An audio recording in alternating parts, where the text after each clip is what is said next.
Adirji, you please be assured there is no question of us getting into either a stagflation or, like the US, they may say technical recession, whatever. મહત્વપૂર્ણ છે સીધો સંવાદમાં આપનું સ્વાગત છે. હું છું નિહલ. જે પ્રમાણે ગઈકાલે નિર્મલા સીતારામનજીનું નિવેદન જે સંસદમાં જાહેર થયું હતું ને ત્યાર પછી દેશભરમાં જો વાત કરવામાં આવે તેના પડઘા પડ્યા. કેટલાક લોકોનું એવું સ્પષ્ટ માનવું હતું કે ક્યાંક મંદીનો માહોલ છે અને બીજી બાજુ આવા નિવેદન છે, તો કેટલાક લોકોનું એ પણ માનવું હતું કે જે ગરીબોની રોટી છે તે છીનવાઈ રહી છે, કારણ કે જે લોટ જેવી વસ્તુ છે અને તેના પર જ્યારે ટેક્સ નાખવામાં આવે છે તો ગરીબો ખાશે શું, એ સૌથી મોટો એક સવાલ છે તે સામે આવ્યો છે અને તેને લઈને પણ ચિંતા છે તે ઉપજે તે સ્વાભાવિક છે. રાજકારણ પણ આ મુદ્દે ગરમાય તે બાબત પણ સ્વાભાવિક છે. ત્યારે આ વાત સવાલ એ આવીને ઉભો રહ્યો છે કે તેજી છે કે ખરેખર મંદી છે શું? તો આ જ વિષય પર આજે આપણે ચર્ચા કરીશું.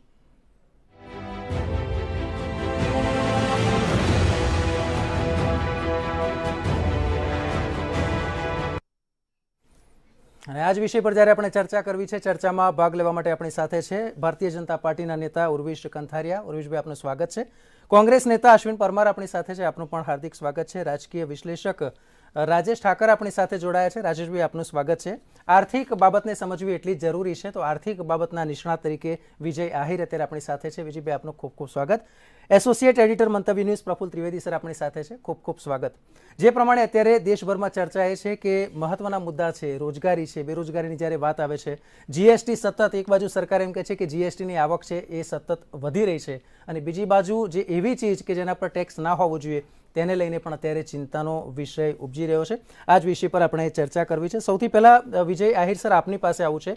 આર્થિક બાબતની દ્રષ્ટિએ જો જોવામાં આવે તો આ પાસાને આપ કઈ રીતે જુઓ છો? ગઈકાલે જે નિવેદન આપવામાં આવ્યું છે ને એમાં એક બાબત એ પણ જે શબ્દનો તેમણે ઉપયોગ કર્યો હતો તે છે ઝીરો પોસિબિલિટી ઓફ રિસેશન. કઈ રીતે જુઓ છો? જી, આમાં બે અલગ અલગ પાસાઓ છે. જો આપણે ટેક્સ કલેક્શન અને ટેક્સ મોપઅપ જોઈએ તો ભારતના ઇતિહાસમાં કદાચ આ એવો સવર્ણ પીરિયડ છે જ્યારે હાઈએસ્ટ ટેક્સ કલેક્શન થઈ રહ્યું છે. જુલાઈના આંકડામાં જીએસટી કલેક્શન હતું 1,48,000 કરોડનું, which was second highest GST collection. આ વખતે હમણાં જ ડાયરેક્ટ ટેક્સની ડેડલાઇન પતી અને એક્સપર્ટ્સનું કહેવું છે કે ડાયરેક્ટ ટેક્સ મોપઅપ પણ આ વખતે રેકોર્ડ બ્રેકિંગ થવાનું છે. ટેક્સ કલેક્શન ઘણું હાઈ છે. જોવા જાઓ તો એક્સપોર્ટ્સના આંકડા પણ આપણને જોમ ચડાવી દે તેવા છે, એટલે એક્સપોર્ટ્સ પણ ઘણું વધારે છે. પણ સાથે સાથે આપણી વ્યાજ ખાત અને કરંટ અકાઉન્ટ ડેફિસિટ પણ વધી છે. રૂપિયો ડોલરના મુકાબલે સતત ગગડી રહ્યો છે. એટલે આવા બંને નોર્થ પોલ સાઉથ પોલ કહી શકાય એવા આર્થિક ઇનપુટ્સ આવી રહ્યા છે. એટલે લોકોના મનમાં એમ થાય કે ભાઈ export all time high, tax collection all time high, તો પછી એને તેજી ગણી શકાય. પણ સાથે સાથે વ્યાજ ખાત વધી રહી છે, રૂપિયો ગગડી રહ્યો છે, inflation is also all time high, તો શું મંદી છે? આ વિરોધાભાસી વલણ વચ્ચે જોવા જાઓ તો ગ્લોબલ પરિબળો અત્યારે ઇન્ડિયન ઇકોનોમીને પણ ધરમૂળમાંથી ફેરફાર લાવી રહ્યા છે. US economy which is world's largest leading economy, જે આ ક્વાર્ટરમાં 0.9%થી શ્રિંક થઈ છે અને એના આગળના ક્વાર્ટરમાં 1.6% શ્રિંક થઈ છે. એટલે officially US is under recession. જ્યારે ભારતની ઇકોનોમી હાલના જે તારણો આવ્યા છે એ મુજબ 7%ના ગ્રોથ રેટથી આગળ વધવાનું નિરાકરણ અર્થશાસ્ત્રીઓ કહે છે. એટલે આપણે લોકો રિસેશનમાં નથી. સેકન્ડ થિંગ ઇઝ ઇન્ફ્લેશન, જે 2 મહિના પહેલા 8.5%ની ઉપર હતું એ હવે 7%ની નીચે આવી રહ્યું છે. એનું એક મૂળભૂત કારણ છે એનર્જી અને ફૂડ પ્રાઇસીસ, જે ગ્લોબલ લેવલે એકદમ આગ ઝરતી તેજીમાં હતા એ ધીમે ધીમે કંટ્રોલમાં આવી રહ્યા છે. આપણું આઈએમડીના કહેવા મુજબ ભારતનું ચોમાસું ઘણું સફળ રહ્યું છે. એટલે જે ફૂડ પ્રાઇસીસ એકદમથી ઇન્ફ્લેટ થયા હતા એ ધીમે ધીમે કંટ્રોલમાં આવશે. એનર્જી ક્રાઇસિસ, જે યુક્રેન અને રશિયાના યુદ્ધ પછી પ્રતિ બેરલનો ભાવ $150 આસપાસ થઈ ગયો હતો, હાલના તબક્કે $100 આસપાસનો ચાલી રહ્યો છે. ઇન્ડિયા 85% ક્રૂડ ઇમ્પોર્ટ કરે છે. ડોલર જો ગ્લોબલ માર્કેટ્સમાં પ્રતિ બેરલ $10 બેરલનો ભાવ વધે તો ઇન્ડિયાનું જીડીપી 1.25% ઘટે છે અને ઇન્ડિયાનું ઇન્ફ્લેશન 0.5% વધે છે. એટલે આ બધા પરિબળો ધીમે ધીમે ઇન્ડિયાની તરફેણમાં આવી રહ્યા છે અને technically India is not under recession right now અને આ પરિબળો જો આવી રીતે સાનુકૂળ પરિસ્થિતિમાં ચાલતા રહ્યા તો ઇન્ડિયા ઉપર રિસેશનનો કોઈ ભય નથી. નિર્મલા સીતારામનજી ટેકનિકલી સાચા છે. એટલે ટેકનિકલી સાચા છે ને આપ જે પ્રમાણે કહો છો ટેકનિકલી જો વાત કરવામાં આવે તો અમેરિકા કરતાં અત્યારે આપણી સ્થિતિ સારી છે અને ઇન્ફ્લેશન પણ છે, પણ સાથે સાથે જે ગ્રોથ છે એ સતત વધી રહ્યો છે. ઇન્ડિયા માટે સારું પાસું છે તેવું આપણે કહી શકાય. પણ કેટલાક જે આમ નાગરિક છે એ કદાચ અર્થશાસ્ત્ર બધા જ ના જાણતા હોય, એટલે એ તો જે જનતાને સ્પર્શે એ એના દિમાગમાં જે આવે એ બોલે અને એ બાબત પણ સમજવી એટલા માટે જરૂરી છે. ત્યારે મંતવ્ય ન્યૂઝે આજે સુરત અને અમદાવાદના કેટલાક જે સ્થાનિક નાગરિકો છે તેમનો પણ અભિપ્રાય જાણવાનો પ્રયાસ કર્યો બેરોજગારીને લઈને, મોંઘવારીના મુદ્દે. તો સુરત અને અમદાવાદના જે સ્થાનિકો છે તેમનું શું કહેવું છે તે આપણે સૌથી પહેલા જોઈએ.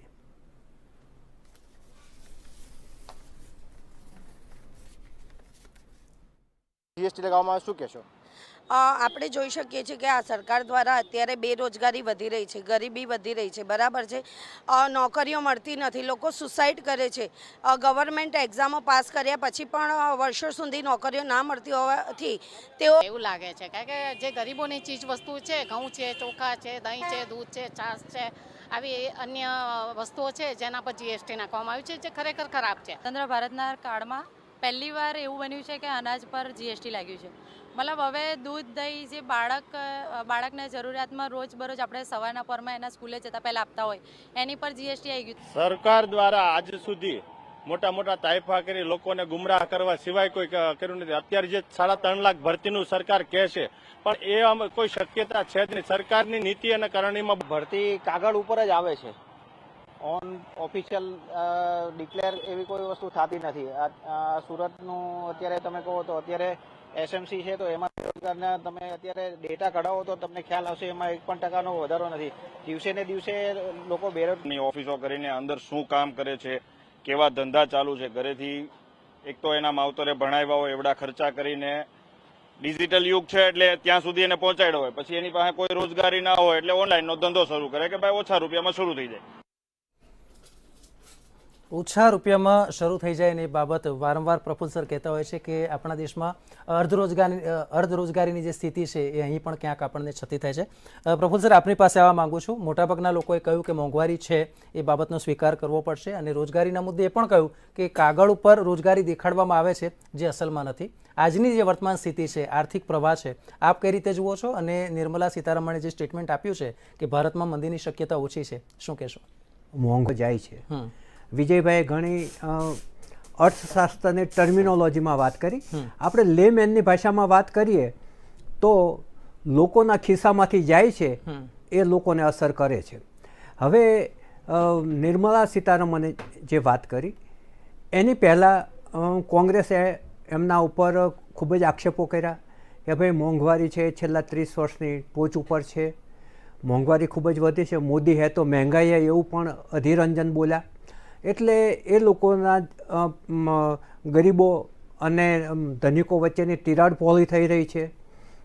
એ પછી એના જવાબમાં જે કહ્યું સીતારમણે, એમણે એમ કહ્યું કે ના પરિસ્થિતિ સારી છે, અમે 7%થી નીચે મોંઘવારીનો દર જાય એ માટે પ્રયત્નશીલ છીએ અને આ જે વિશ્વના અન્ય દેશો છે એના કરતાં આપણી આર્થિક પરિસ્થિતિ ઘણી સારી છે. કોરોનાનો રોગચાળો ગયો, યુક્રેન અને રશિયા વચ્ચેની યુદ્ધની પરિસ્થિતિ હતી, એ બધા વચ્ચે આપણી આર્થિક પરિસ્થિતિ છે એ ઘણી સારી છે. અને આપણા જે પડોશી દેશો છે, ચીન છે, પાકિસ્તાન છે, શ્રીલંકા છે, એની સાથે ક્યારેય એવી સરખામણી કરી ના શકાય. અને જે મંદીની શક્યતા છે એ જે અન્ય જે આર્થિક બાબતોનો અભ્યાસ કરતી સંસ્થાઓ છે એ પણ નકારી કાઢે છે કે આપણા દેશમાં અત્યારે મંદી આવવાની શક્યતા ખાસ નથી. પરંતુ જે લોકોને પીડતી બાબત એ છે કે જે ખાદ્ય પદાર્થો ઉપર, દૂધ ઉપર, દહીં ઉપર, આટા ઉપર, એક નાની નાની વસ્તુ ઉપર જે જીએસટી આવ્યો છે એ લોકોને બહુ જ અસર કરી ગઈ છે ને એના કારણોસર પણ મોંઘવારીમાં થોડો વધારો થયો છે. એની સામે જો તટસ્થ રીતે આર્થિક મૂલ્યાંકન કરીએ તો જનરલ જે આર્થિક ચિત્ર છે એ સારું છે. વાહનોની ખપતમાં વધારો થયો છે, સદનસીબે ચોમાસું ખૂબ જ સારું છે, ક્રૂડના આંતરરાષ્ટ્રીય ભાવ છે એ ઘટ્યા છે, એટલે ઘણા બધા પોઝિટિવ સંકેતો પણ, રોજગારીની તકો પણ વધવાની છે, એટલે ઘણા બધા પોઝિટિવ સંકેતો પણ મળી રહ્યા છે.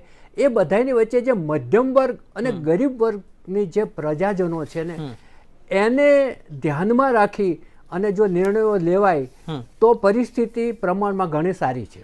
બિલકુલ, એકંદરે કહીએ તો જે પરિસ્થિતિ છે ઘણી સારી છે પ્રમાણમાં, એવું અહીં આપણે કહેવું છે. વડોદરાથી જે આપણી સાથે ગેસ્ટ છે તેમની સાથે આપણે સંવાદ કરીશું. રાજેશ ઠાકર રાજકીય વિશ્લેષક જોડાયા છે. રાજેશજી, આ સમગ્ર ઘટનાને આપ કઈ રીતે જુઓ છો? સરકારની એક બાજુ આય વધી રહી છે અને બીજી બાજુ જે આટા છે, લોટ જેને આપણે કહીએ, અને એના પર જ્યારે જીએસટી નાખવામાં આવ્યો છે, કઈ રીતે જુઓ છો? સરકારનું આકલન છે એ આકલન જે આપણે સમજ્યા આર્થિક સલાહકાર પાસેથી, એ રીતે સરકાર એનું પોતાનું આકલન કરતું હોય છે અને ટકાવારીના માધ્યમથી જે તે સરકારો હોય, જ્યારે પણ જે સત્તામાં હોય, એ સરકાર હંમેશા તેજીમાં હોય છે અને લોકો મંદીમાં હોય છે. આપની પાસે આવું છે, બહુ સ્પષ્ટ છે કે હું પણ જ્યારે પેટ્રોલ પુરાવા જતો હોય, બાઇક હોય કે કાર હોય, ત્યારે સીધો પહેલાં તો નજર જોઉં કે પ્રાઇસ શું છે, કારણ કે એક ડર એવી હોય કે અચાનક 2-5 રૂપિયા વધી તો નહીં ગયા હોય ને. સીએનજીમાં તો આજે ફરી એકવાર 2 રૂપિયા વધ્યા છે, અને હવે જો પેટ્રોલ અને ગેસની જો તુલના કરીએ ને તો હાર્ડલી 10 રૂપિયાનો ફરક છે. એટલે ઘણીવાર આપણે એ પણ વિચારીએ કે જ્યારે કીટ નખાવાનો જો 30,000નો 40,000નો ખર્ચ કરવાનો હોય તો પછી બેટર છે કે થોડું ઓછું ચલાવીએ અને પેટ્રોલમાં ચલાવીએ. એટલે ક્યાંક એવું પણ મધ્યમ વર્ગ છે તે વિચારતો હોય. અને વાત એ પણ છે કે હા, મંત્રીઓ છે તો ચોક્કસથી એ તો કારમાં ફરવાના છે અને પેટ્રોલના એમને કાઢવાના નથી. શું કહેશો? સૌપ્રથમ તો આપણે સુજ્ઞ પેનલ દ્વારા તેજી અને મંદીના વિષય ઉપર ખૂબ જ અભ્યાસુ વાત આપણે સાંભળી.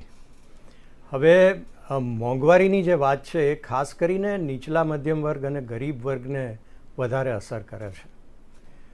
ઉચલા મધ્યમ વર્ગ કે અમીર વર્ગને મોંઘવારીની વ્યાખ્યા એમની પરિકલ્પનામાં આવતી નથી, આવે છે તો બહુ ઓછી આવે છે. હવે આપણે પરિસ્થિતિનું સાચું આકલન કરીએ રાષ્ટ્રના ધોરણે અને અર્થતંત્ર, સમાજ, વ્યક્તિના ધોરણે, તો હકીકત એ છે કે સરકારની પ્રાથમિકતા શું હોવી જોઈએ એ જનમાનસનો પહેલામાં પહેલો પ્રશ્ન છે, જે આપણે રિફ્લેક્ટ અત્યારે થઈ રહ્યા છે. આપે પણ જેમ કહ્યું એ પ્રમાણે જે જીવન જરૂરિયાતની જે વસ્તુઓ છે એના ભાવોને નિયંત્રણમાં આપણે કેટલી હદ સુધી રાખી શકીએ છીએ, એને કેટલા સ્થિર રાખી શકીએ છીએ, અત્યારે સરકારની સૌથી મોટામાં મોટી જવાબદારી છે. કારણ કે સરકારની કેટલીક મર્યાદાઓ છે. ભાવો નક્કી કરવા માટેનું તંત્ર છે એ સરકારના નિયંત્રણમાં નથી. સરકારની પાસે માત્ર કર માળખું છે. ભાવો ક્રૂડ ઓઇલના વિદેશથી નક્કી થાય છે. ખાદ્ય તેલો જે આપણે ઇમ્પોર્ટ કરીએ છીએ એના પણ વિદેશથી નક્કી થાય છે. એના કન્વર્ઝન રેટ છે એ પણ આંતરરાષ્ટ્રીય માર્કેટ દ્વારા નક્કી થતા હોય છે. પરંતુ કર માળખું આપણા હાથમાં હોય છે.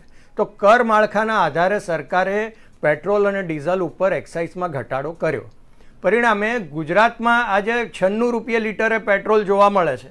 અન્ય રાજ્યોમાં જ્યાં રાજ્ય સરકારે પેટ્રોલના વેટમાં ઘટાડો નથી કર્યો ત્યાં 110 રૂપિયે પેટ્રોલનો 1 લીટરનો ભાવ છે. એટલે સ્થિરતા જાળવવામાં જ્યારે સરકાર મહદઅંશે એક સાચી દિશામાં હોય તેવું અત્યારે લાગી રહ્યું છે, અને તેના પરિણામે જ આપણે કહી શકીએ છીએ કે આપણે મંદી તરફ તો ચોક્કસ નથી જતા. બિલકુલ, મંદી તરફ આપણે ચોક્કસથી નથી જતા, પણ પ્રશ્ન એ પણ છે કે જ્યારે ગરીબ છે એ એના ઘરે જ્યારે રોટલો ઘડતો હોય ને ત્યારે એને દિમાગમાં એ પણ આવશે કે આની પાછળ 100 રૂપિયા 4 રૂપિયા મારે હવે ચૂકવવા પડે છે, જે મારી સ્થિતિ નથી. કોંગ્રેસના નેતાને પૂછી શું કહેશો? ચોક્કસ નેહલભાઈ, આજે એક સંવેદનશીલ મુદ્દા સાથે આપણે ચર્ચામાં ભાગ લઈ રહ્યા છીએ. બધા મિત્રો, રાજકીય વિશ્લેષક, નિષ્ણાત સાહેબ અને બધા મિત્રોએ બહુ પોતાના વાત મૂકી. बहुत हुई महंगाई की मार, अच्छे दिन हमारी सरकार आएगी तो महंगाई मंदी सब दूर हो जाएगी. આવા રૂપાળા સૂત્રો સાથે કેન્દ્રમાં બેઠેલી ભારતીય જનતા પાર્ટીની સરકાર, એ જ્યારથી પણ આ સરકાર કેન્દ્રમાં બેઠી છે ત્યારથી ભારતનો આમ નાગરિક એટલે કે સામાન્ય માણસ મહેંગાઈ, મોંઘવારી અને જીએસટીનો જે એમનો સ્લેબ, જીએસટી એમને જે જીએસટી એમને જે રીતે ઇમ્પ્લિમેન્ટેશન કર્યું, આ બધાથી ત્રસ્ત થઈ ગયો છે. અત્યારે હાલ તમે જુઓ તો ભારતની અંદર 2 જ વર્ગ તમને જોવા મળશે, એક ધનિક વર્ગ અને એક ગરીબ વર્ગ. મધ્યમ વર્ગ અત્યાર સુધી એવું હતું કે મધ્યમ વર્ગ હતો, જે નોકરી ધંધાવાળો હતો, રોજનું પોતાનું કમાઈને રોજ રોકવા માંગી, સમયની મર્યાદા છે. બીજી બી છેલ્લે આપણી પાસેથી જાણવું છે, અર્થતંત્રની આપણે વાત કરીએ છીએ, પણ ફરી એકવાર જેમ સરે કહ્યું કે આપણે ભાઈ લેમેન્સ લેંગ્વેજમાં જો વાત કરવી હોય તો આગળ શું લાગે છે, રોજગારી માટે સ્કોપ ખુલશે કે હજી રાહ જોવી પડશે આપણે લાંબા ગાળા સુધી? હું તમને થોડોક આંકડામાં, હું આંકડાનો માણસ એટલે આંકડામાં વાત કરીશ. રોજગારીનો પ્રશ્ન છે, આપણી પાસે 2 મિનિટ છે. ના, હું ફટાફટ તમને કહીશું. તમે કોરિયાના ટેક્સી ડ્રાઈવરને ગણો ને તો એના 60% ટેક્સી ડ્રાઈવર ગ્રેજ્યુએટ છે. અમેરિકાના ચેકઆઉટ ક્લાર્ક હોય ને, મેકડોનાલ્ડ, સબવે, વોલમાર્ટ, એ બધાના જે ચેકઆઉટ કરતા હોય ને ક્લાર્ક, એમાં 31% છે એ ગ્રેજ્યુએટ્સ છે. ભારતની કોર્પોરેટ સિક્યુરિટી છે ને, મોટી મોટી જે કંપનીઓને સિક્યુરિટી પ્રોવાઈડ કરે છે, એના 15% લોકો ગ્રેજ્યુએટ છે. બેરોજગારી એના બહુ બધા આયામ છે. એમાંનું એક છે ડિમાન્ડ સપ્લાય મિસમેચ. છેલ્લા 800 વર્ષમાં જેટલા ગ્રેજ્યુએટ નતા થયા એટલા 40 વર્ષમાં ગ્રેજ્યુએટ આ દુનિયાએ જોયા છે. અને સાથે સાથે સ્કિલ મિસમેચ પણ એટલું જ મોટું પરિબળ છે. એટલે બેરોજગારી આપણે ખાલી કોઈ એક પરિબળને લઈને કહી દઈએ કે ભાઈ આના લીધે બેરોજગારી વધી છે, એવું પણ હોય કે ગ્રેજ્યુએટ હોય પરંતુ સ્કિલ ના હોય. અને સાથે સાથે એવું હોય કે ભાઈ મારે તો હું ઓફિસ જોબ જ કરું, હું બીજી કોઈ જોબ ના કરું, તો એના કારણે પણ એને જોબ મળતી હોય છતાં ના કરતો હોય. એટલે એ આપણે ખાલી એક એને સીમિત પરિભાષામાં બાંધીને રાખીએ તો એ લેબર માર્કેટને આપણે ક્યારેય પણ ના સમજી શકીએ. સ્વરોજગાર અને એન્ટરપ્રેન્યોરશિપ જ્યાર સુધી આપણા કન્ટ્રીમાં ડેવલપ નહીં થાય ત્યાં સુધી આપણે બેરોજગારીને લઈને હંમેશા આવી રીતે ચર્ચા સિવાય ક્યાંય બહાર ગ્રાઉન્ડ સોલ્યુશન નહીં લાવી શકીએ.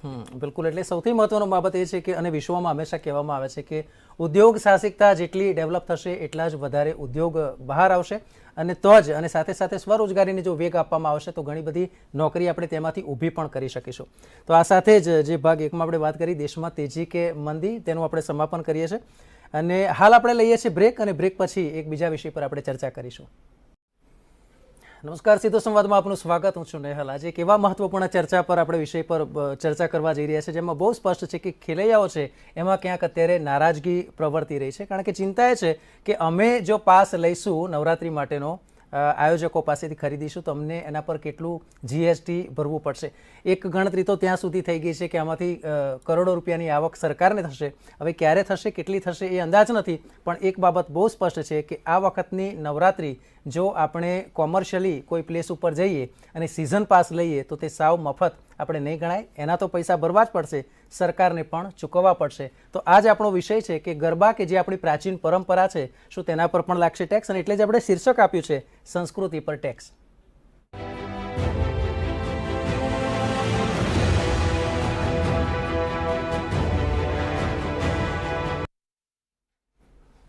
અને આ જ વિષય પર જ્યારે આપણે ચર્ચા કરવી છે, ચર્ચામાં ભાગ લેવા માટે આપણી સાથે ભારતીય જનતા પાર્ટી નેતા ઉર્વિશ કંથારી આપણી સાથે છે. ઉર્વિશભાઈ આપનું સ્વાગત છે. અશ્વિન પરમાર આપણી સાથે છે, નેતા કોંગ્રેસ. અશ્વિનભાઈ આપનું સ્વાગત. રાજેશ ઠાકર રાજકીય વિશ્લેષક આપણી સાથે છે. વિજય આહિર આર્થિક નિષ્ણાત આપણી સાથે છે, અને Praful Trivedi sir associate editor મંતવ્ય ન્યૂઝ. ચર્ચાનો વિષય એ પણ છે કે જે પ્રમાણે આપણે વાત કરી, ખેલૈયાઓ સૌથી પહેલાં તો ક્યાંક મૂંઝાઈ રહ્યા છે કે હવે અમારે ક્યાં જવું અથવા કઈ જગ્યાએ અમે જઈએ તો એના માટે અમે કદાચ આ ટેક્સ ના ભરવો પડે, તે પણ વાત છે. તો તે બાબતને આપણે સમજી લેવું છે. ત્યારે સૌથી પહેલાં ખેલૈયાઓનું શું કહેવું છે તે જાણવાનો આપણે પ્રયાસ કરીશું, અને પછી આપણે ચર્ચાને આગળ વધારીએ. સવારમાં ન્યૂઝપેપર ખોલીએ એટલે 18% જીએસટી એ બી ગરબાના પાસીસ પર દેખાય. એટલે કોઈ બી યુવાનો હોય એટલે એ બધા એમના જે ગરબા રમવાનો ઉત્સાહ હોય એ ઓછો થતો જાય છે. કેમ કે 18% જીએસટી એ બી ગરબાના પાસ પર એ કંઈ બી યોગ્ય નથી. 4000 વાત કરી યુનાઇટેડ વેની 4000ના પાસીસ છે એ બી બોયઝ માટે, એની પર આપણે લગાવીએ 18% તો એની પર 750% જીએસટી લગાવીએ તો 4000 ને 750 રૂપિયા આપણે લગાવીએ તો કોઈ બી એફર્ટ ના કરી શકે. બધાના ઘરે ક્યાં આર્થિક પરિસ્થિતિ સરખી ના હોય. અને વાત કરીએ કોરોના કાળ પછી 2 વર્ષ પછી ગરબાનું ફેસ્ટિવલ યોજવામાં આવે છે, એમાં બી 18% જીએસટી ના લગાવવામાં આવે તો ક્યાંથી આ લોકો એફર્ટ કરી શકે પાસે? જે નીચલી કક્ષાના હોય છે, જે ગરીબ વર્ગના હોય છે, મધ્યમ વર્ગના, એ લોકો આ એફોર્ડ કરી શકતું નથી. તેથી અમે સરકારશ્રીને માંગ કરીશું કે આ નિર્ણય પર તમે જોર કરી વ્યવસ્થિત નિર્ણય લાગુ કરશો. નિમ્ન જે વિચાર શક્તિ ધરાવે છે તેવી આ સરકાર છે ને આ નિર્ણય લેવામાં આવ્યો છે, એ બાબત અહીં કહેવામાં આવી છે. આમ આદમી પાર્ટી દ્વારા કોંગ્રેસે તેનો વિચાર છે તે રજૂ કર્યો. પ્રફુલ સર, શું કહેશો? નેહલભાઈ, ગરબા છે 3 પ્રકારના હોય છે. એક તો કોમર્શિયલ પાર્ટી પ્લોટમાં થતા ગરબા છે, બીજા શેરી ગરબા છે જે હવે એ પરંપરા લુપ્ત થતી જાય છે, ઓછી થતી જાય છે. ત્રીજા હોલમાં અને ચોકમાં થતા ગરબા છે. હવે જે કોમર્શિયલ પ્રકારના ગરબા જે થતા હોય છે એના પાસને વેચાણ થતું હોય છે. એમાં 499 રૂપિયા સુધીનો પાસ હોય એના પર ટેક્સ નથી. ઓકે. અને 500 રૂપિયાથી કે એથી વધારે હોય તો એના પર 18% GST લાગે છે. બીજી વસ્તુ એ છે કે જે હજી એ બાબતમાં ગરબાના જે આયોજકો છે ને એનામાં અસમંજસ અને દ્વિધાનું વાતાવરણ છે કે રોજિંદા પાસ મોંઘો હોય તો એના પર હશે કે કેમ એમ. કેટલાક એવું કહે છે કે રોજિંદા પાસ ઉપર નથી, સિઝન પાસ ઉપર જ છે. એટલે માની લો કે રોજિંદો પાસ 1000 રૂપિયાનો હોય તો શું, એ મોટો પ્રશ્ન છે. એટલે એ હજી દ્વિધાનું વાતાવરણ છે. બીજી બાજુ જે ચણિયા ચોલે ને એ બધું છે એના પર 5% થી લઈને 18% સુધીના ટેક્સીસ છે. એટલે ગરબાના આયોજકો છે એ પણ નારાજ થયા છે અને ગરબા ગાવા માટે જે ઉત્સુક છે એવા યુવા વર્ગ પણ નારાજ થયો છે. કેમ કે ગોપાલ ઇટાલિયાએ પણ કહ્યું, કોંગ્રેસના એટલે વિપક્ષ પણ આને જે કહી રહ્યા છે કે આ તો ભક્તિ પર્વ છે ને, ભક્તિ પર્વ ઉપર ટેક્સ ના હોય. ભાજપના મિત્ર એવું કહે છે કે આ તો રાષ્ટ્ર નિર્માણમાં તમે ફાળો આપો છો. પણ હંમેશા GST છે અત્યારે એનો વ્યાપ વધારવામાં આવી રહ્યો છે. કયા ખૂણે GST નથી એ શોધીને એને એમાં GSTમાં નાખવાનો પ્રયત્ન થઈ રહ્યો છે. આજે તમે જુઓ કે ખાદ્ય પદાર્થોમાં દહીં, દૂધ, આટો આના પર પણ GST આવી ગયું છે. એટલે રાષ્ટ્ર નિર્માણમાં વ્યક્તિએ કેટલો ફાળો આપવાનો એ પણ સરકારે નક્કી કરવું જોઈએ. કેમ કે જ્યારે ગરીબમાં ગરીબ વ્યક્તિ પણ કંઈક તો આપી જ શકે છે. ટેક્સ માટેની એક બહુ જ આદર્શ વ્યાખ્યા એવી છે કે ભાઈ ફૂલ ઉપર બેઠેલો ભમરો છે એને રસ એટલો જ ચૂસવાનો છે કે ફૂલ ડેમેજ ના થાય. એટલે એ જ ભમરો જેટલો રસ લે છે એટલો જ સરકારે ટેક્સ લેવાનો છે. બહુ આદર્શ વ્યવસ્થા છે. પરંતુ ફૂલને મસળી નાખવાનું નથી. એ જે વાત છે એમાં દરેક જગ્યાએ ટેક્સ નાખી અને જે મસળવાની વાત થાય છે અને એમાં ગરીબ વર્ગ અને મધ્યમ વર્ગ જે અને જ્યારે GST આવ્યું ત્યારે એક વાત એવી કરવામાં આવી હતી કે સિંગલ ટેક્સ હશે, વન કન્ટ્રી વન ટેક્સ. એને બદલે મલ્ટિપલ ટેક્સીસ પણ ચાલુ રહ્યા છે. એ આપણા આર્થિક નિષ્ણાત છે, એમને પૂછશો તો એ વધારે સારી રીતે કહી શકશે. બિલકુલ, અને એ આપણે પૂછી જ લઈએ. શું આપને લાગે છે વિજય સર કે ફૂલમાંથી માત્ર જરૂર પૂરતો રસ ચૂસાય છે કે આખે ફૂલને ડેમેજ કરવામાં આવે છે? હવે ટેક્સનો મૂળભૂત હેતુ શું હોય છે? કોઈ પણ ગવર્મેન્ટ ટેક્સ નાખે તો એની પાછળના બે પર્પઝ હોય generally. First purpose is to raise the revenue to carry out the governance. એટલે વહીવટી અને તમારા વિકાસના કાર્યો હાથ ઉપર ધરી શકો એ માટે તમારે રેવન્યુ જોઈને ટેક્સમાંથી તમે કલેક્ટ કરો છો. બીજું એક પાસું છે, કોઈ પણ વસ્તુ કે સર્વિસના ભાવ તમે એવી રીતે કંટ્રોલ કરો કે જેથી તેની ડિમાન્ડમાં તમે વધારો ઘટાડો કરી શકો. કે પેટ્રોલ ડીઝલના ભાવની ડિમાન્ડમાં વધારો ઘટાડો કરવો હોય તો તમે ટેક્સ મુજબ વધારો કે ઘટાડો તો ડિમાન્ડ ઘટે. સિગરેટ, તમાકુ છે એમની તમારે ધારો ડિમાન્ડ ડિસ્ટ્રક્ટ કરવી હોય તો કેટલો બધો ટેક્સ નાખી દે છે, ડિમાન્ડ ડિસ્ટ્રક્ટ થઈ જાય. હવે આ બધી ટેક્સ રેવન્યુ જનરેટ કરીને આપણે ગવર્મેન્ટ જોડે એક્સપેક્ટ કરીએ છીએ કે આપણને સારી પબ્લિક સર્વિસીસ આપે, ઇન્ફ્રાસ્ટ્રક્ચર આપે. એમાં ગવર્મેન્ટનું એક જવાબદારી એ પણ છે કે આર્ટ અને કલ્ચરને એ પ્રચાર પ્રસાર સારી રીતે કરે. આપણી હિન્દુ સંસ્કૃતિનું જે પણ આર્ટ કલ્ચર છે, સંસ્કૃતિ છે, એ ગવર્મેન્ટની જવાબદારી છે કે એનું વધારેમાં વધારે પ્રચાર પ્રસાર કરી શકે. હવે આ જે ટેક્સ ગવર્મેન્ટે નાખ્યો છે જેનાથી કંઈક હમણાં કોંગ્રેસના આપણા અશ્વિનભાઈએ સારું એવું કીધું કે ભાઈ 2 કરોડની આવક છે. હવે 2 કરોડની આવકથી શું એટલો મોટો ફરક પડી જવાનો છે કે વિકાસનું કોઈ મોટું કામ આપણે હાથમાં લઈ શકવાના છીએ? આપણે ટ્રેડ ઓફ જોવા જોઈએ કે આપણે આ નવો ટેક્સ નાખવાથી કોઈ નવી વસ્તુ અચીવ કરી શકવાના છીએ. ચોક્કસથી આનાથી ડિમાન્ડ ડિસ્ટ્રક્શન તો થશે ને થશે જ. અને લોકો એક વખત તો વિચારશે ખેલૈયાઓ જતા પહેલા કે ભાઈ 500 રૂપિયાનો સિઝન પાસ હવે મને 18%ના GST પછી 600 રૂપિયાનો પડે છે તો હું કદાચ 9 દિવસની જગ્યાએ 4 દિવસ જ જઈશ કે 5 દિવસ જ જઈશ. કારણ કે યુવા વર્ગ છે, જે મધ્યમ વર્ગનો યુવા વર્ગ છે, એની એક સીમિત પોકેટ મની આવતી હોય છે, એમાંથી એ ગરબાના ઇવેન્ટમાં ને બધામાં જતો હોય. મહદઅંશે બેરોજગાર પણ હોય અને મહદઅંશે એમાં બેરોજગારો પણ હોય. એટલે એ લોકોની ડિમાન્ડ ડિસ્ટ્રક્ટ થશે ને થશે જ. આ ટેક્સ લાવવાની પાછળનું મૂળભૂત કારણ શું હોઈ શકે? મને જે દેખાય છે કે ભાઈ આ પાર્ટી પ્લોટના જે ઇવેન્ટ ઓર્ગેનાઇઝ થાય છે એ સરકાર એને એક સર્વિસ તરીકે જોવે છે કે એમાંથી ઇવેન્ટ ઓર્ગેનાઇઝર છે એની ઇન્કમ જનરેટ કરે છે.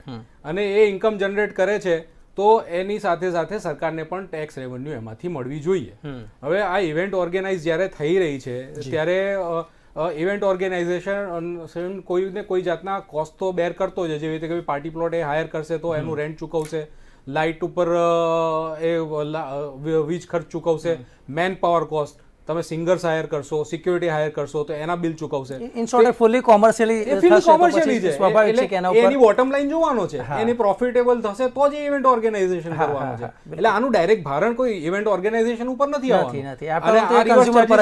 રિવર્સ ચાર્જિસ મિકેનિઝમમાં કોઈ પણ ટેક્સ ઇવેન્ટ ઓર્ગેનાઇઝેશનની ખેલૈયા પોતે ભોગવશે અને આ ખેલૈયા ઉપર આ ભારણ વધશે એટલે 100% આની ડિમાન્ડ ડિસ્ટ્રક્ટ થશે ને થશે.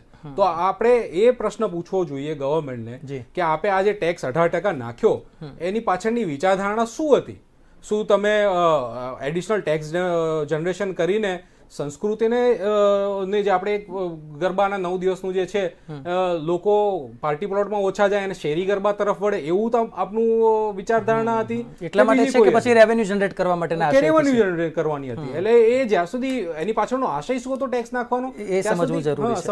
ચાલો રાજેશ સર, આપની પાસે આવું છું. એક બાબત મારે જાણવી છે, આ જીએસટી પાસની તો આપણે વાત કરી, પણ એક બીજો વિવાદ ખાસ કરીને ફિમેલમાં એ ઊભો થયો છે કે હવે તેઓને જ્યારે ચણિયા ચોલી પહેરવાની વાત આવશે તો એમાં પણ એવું છે કે 1000થી ઓછી કિંમતના તે હશે તો તેના પર 5% જીએસટી લાગશે અને તેનાથી વધારે કિંમતના હશે તો તેના પર 12% જીએસટી લાગે. હવે એક મર્યાદા એવી પણ છે કે કદાચ જે આ 1000 અને 1000ની ઉપરનું આ જે મર્યાદા છે તો કદાચ જે વેપારીઓ હોય કે ઉત્પાદકો હોય એટલે એવી પણ ક્યાંક મેથોડોલોજી શોધી લેશે કે જેનાથી ગ્રાહકોને સિરે ઓછા આવે અથવા 5% કે તેનાથી ઓછા ભરવાના થાય. કઈ રીતે જુઓ છો આ બાબતને? થઈ શકે ને, જેમ કે દાખલા તરીકે 500 રૂપિયા ડેલી પાસ ઉપર જીએસટી હોય તો 500 રૂપિયા શું કરવા ચાર્જ રાખે? 499 496 રૂપિયા કેમ ના રાખે? તો એનાથી જે ખેલૈયાઓ છે એમના ઉપર તો બર્ડન થાય, કારણ કે જે આવક છે 18%ની એ કઈ ઓર્ગેનાઇઝર ની પાસે તો જવાનું નથી, આખરે તો જવાની છે સરકાર પાસે. પણ વિષય એ છે કે તમે નવરાત્રીને સાંસ્કૃતિક પરંપરા તરીકે જુઓ છો કે એને મનોરંજન તરીકે? જો તમે એને કોમર્શિયલ નજરે જોતા હો અને જેમ મનોરંજન વસ્તુઓ પર મનોરંજન ટેક્સ લાગતો હોય છે એ રીતે તમે જો આને કોમર્શિયલ ઇવેન્ટ ગણતા હો અને એના ઉપરથી ટેક્સ લેતા હો તો પછી એની અંદર આગળ કશું કહેવાનું રહેતું નથી. કારણ કે નવરાત્રી અને એમાંય ગુજરાત આ બંને એકબીજા સાથે સંકળાયેલા છે. અને આ નવરાત્રી પર ભારતીય જનતા પાર્ટીની સરકારે નવરાત્રી આવે તે દરમિયાન શાળાઓમાં વેકેશન આપવું આ પ્રકારની એક રાજનીતિ હતી. આ જ નવરાત્રી જે થતી હોય છે ઓર્ગેનાઇઝ જ્યાં ક્રાઉડ હોય છે ત્યાં આગળ દરેક પાર્ટીના રાજકીય નેતાઓ છે હાજરી આપી અને પોતાની, એ વખતે તો ચૂંટણીનો સમય હશે, એ ફાળો ક્યાં સુધી અને કયા કયા આધાર ઉપર તમારે ફાળો જોઈએ? તમે ચલો સિગરેટ ઉપર નાખો, ભાઈએ કીધું વાત સાચી છે, સિગરેટ ઉપર તમે નાખો કે કોઈક એવી લક્ઝુરિયસ ચીજ ઉપર તમે ટેક્સ 18% ના બદલે 22% નાખો તો કશો વાંધો નથી, વ્યસન કરતા લોકો ઓછા થશે, ડિમાન્ડ ઓછી થાય, તેની અંદર સમાજનો ફાયદો છે.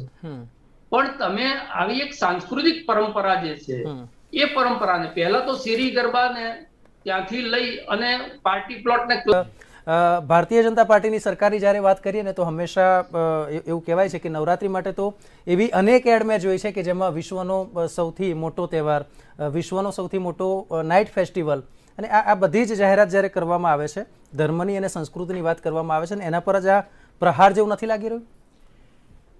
નવરાત્રિની જે ભવ્યતા છે એનું જે સાંસ્કૃતિક અને આધ્યાત્મિક તત્વ છે એના માટે જે ભારતીય જનતા પાર્ટીએ વિશ્વભરમાં જે વાત કરી છે, વાઇબ્રન્ટ નવરાત્રિનો જે પ્રયોગ કર્યો છે એ સતત અસ્ખલિત રીતે 22 વર્ષથી ચાલ્યો આવે છે. એમાં વિશ્વભરમાંથી લોકો આવે છે, એની સાથે ઇન્વેસ્ટમેન્ટ સમિટને પણ ઘણીવાર જોડવામાં આવે છે. હવે આની ખૂબ સારી અસર થઈ છે.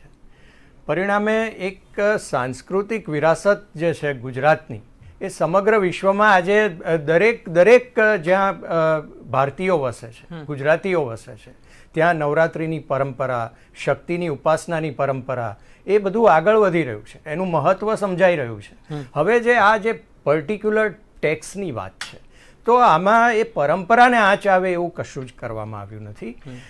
વડોદરા જે સાંસ્કૃતિક નગરી કહેવાય છે અને એમાં 4 થી 5 ભવ્ય રીતે કાર્યક્રમો થતા હોય છે, તેમના આયોજકો પણ આજે વિચારણા કરી રહ્યા છે કે ડેઇલી ટિકિટ એવી રીતના ગોઠવવી કે જેથી કોઈ ખેલૈયા ઉપર ભારણ ના આવે. તો પછી એનો મતલબ તો એ થયું કે તમે જે 18% નાખ્યો એનો કોઈ મતલબ ના રહ્યો.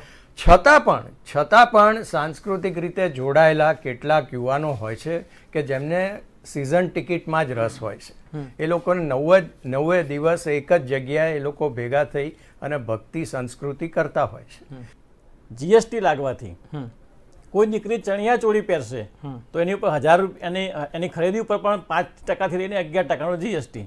હવે સામાન્ય એક પરિચય એક ઓળખાણ જ છે કે ભાઈ દીકરી ગરબા રમતી હોય એટલે ચણિયા ચોળી પહેરીને જ ગરબા રમતી હોય છે. બિલકુલ એક ટ્રેન્ડ છે, એક ઓળખાણ છે, એક એનો એક માર્કો છે કે ભાઈ ગરબા રમવા હોય તો ચણિયા ચોળી આપણે પહેરીએ છીએ. એક એ થઈ ગયું છે. તે પણ આ દીકરીના ઉપર ભારણ ના પડે. દરેક દીકરીના પપ્પા અદાણી કે અંબાણી નથી હોતા. ગરીબ મધ્યમ વર્ગમાંથી પણ દીકરીના પપ્પા આવતા હોય છે કે જેમનો પગાર આજે મોંઘવારીના કારણે એમનું 2 સાંધા પણ મળતા નથી. તો આ જીએસટી આપીને કેવી રીતે ચણિયાચોળી ખરીદી શકશે? તો હું કોંગ્રેસ પાર્ટીના એક પ્રવક્તા તરીકે સરકારને વિનંતી કરું છું કે આ ગરબા ઉપરનો જે ટેક્સ છે, જે સંસ્કૃતિ ઉપર તમે પ્રહાર કર્યો છે, હિન્દુ ધર્મની વાત કરીને તમે હિન્દુ ધર્મના ઉપર જે પ્રહાર કર્યો છે એ પ્રહારમાંથી ગુજરાતની પ્રજાને મુક્તિ આપો, સમગ્ર દેશની પ્રજાને મુક્તિ આપો, એ હું વિનંતી કરું છું. ચલો, કોંગ્રેસે પોતાનો અભિપ્રાય આપ્યો છે, જોઈએ ભાજપ આગળ શું નિર્ણય લઈ શકે છે. આમ આદમી પાર્ટીએ પણ પોતાનો નિર્ણય છે તે આપ્યો છે. વિજય સર, આપની પાસેથી જાણવું છે આપનો અભિપ્રાય છે તે શું છે? 1 મિનિટમાં. ગવર્મેન્ટની રિસ્પોન્સિબિલિટી છે કે આર્ટ એન્ડ કલ્ચરને વધારે ને વધારે એનો પ્રસાર કરે. અને આ જે નિર્ણય છે ઇવેન્ટ ઓર્ગેનાઇઝેશન ગરબા જે છે એના ઉપર જીએસટી નાખ્યો, હું એવું ઈચ્છું છું, સજેશન આપવા ઈચ્છું છું કે જો આપ ટેક્સ નાખો છો તો ગવર્મેન્ટ એ જે ટેક્સ કલેક્ટેડ ફંડ છે એને આર્ટ એન્ડ કલ્ચર ઉપર ખર્ચો કરે. કોમ્યુનિટી ગરબા ગોઠવે, શહેરી ગરબાને ઉત્તેજન આપે અને ચણિયા ચોળી અને ટ્રેડિશનલ વેર છે એના પર જીએસટી એક્ઝામ કરે. આપણી સંસ્કૃતિ અને આપણા કલ્ચરને વધારે ને વધારે પ્રસાર કરવો જોઈએ, એને સબસિડીને ગ્રાન્ટ આપવી જોઈએ, ના કે કોઈ ટેક્સ બર્ડન નાખવું જોઈએ. ઓકે, એટલે ટેક્સનો આ જ ક્ષેત્ર પાછળ વધારે વિકાસ થાય તેવો ઉપયોગ કરવો જોઈએ. રાજેશ સર, આપ શું કહેશો 1 મિનિટમાં? બિલકુલ ચોક્કસ સારી વાત છે. આખી ચર્ચા સકારાત્મક રીતે પૂરી થઈ છે. ઉરીશભાઈએ પણ એમ કીધું જે પણ સૂચનો છે કે સરકાર જે છે એના પ્રત્યે સકારાત્મક થઈ અને એનું પરિણામ આપશે. એટલે આપણે એવી આશા રાખીએ કે જેમ ખાદી ઉપર આપણને વળતર મળે છે ખાદીને પ્રમોટ કરવા માટે, ટ્રેડિશનલ વેર જે છે ચણિયા ચોળી એના ઉપર આપણે વળતર ના આપી શકીએ તો વાંધો નહીં, પણ એનો જીએસટી ના દેવો જોઈએ. અને સંસ્કૃતિ તો સચવાવાની જ છે, ટેક્સ નાખશો કે નહીં નાખો તે છતાં, પણ એમાં જે ઉત્સાહ છે એ ઉત્સાહ ક્યાંક ઘટતો હોય છે. એ ઉત્સાહ ના ઘટે એની જવાબદારી સરકારની છે, સરકાર નિભાવે એવી આપણે અપેક્ષા રાખીએ. બિલકુલ, સરકારની એ જવાબદારી છે કે જે ઉત્સાહ છે તેમાં ઘટાડો ના થવો જોઈએ, એટલા માટે પણ જીએસટી ના લાગવું જોઈએ. પ્રફુલ સર, આપનું મંતવ્ય જાણવું છે બંને મુદ્દા પર, ચણિયાચોળી પર જીએસટીનું અને પાસનું. વિજયભાઈ બહુ સારી વાત કરી કે ચણિયાચોળી છે એ તમે જુઓ કે જે કોમર્શિયલ પાર્ટી પ્લોટમાં યોજાતા ગરબાઓ છે એમાં ચણિયાચોળી ફરજિયાત હોય છે. ટ્રેડિશનલ ડ્રેસ પહેરો એને જ અંદર એન્ટ્રી મળે છે.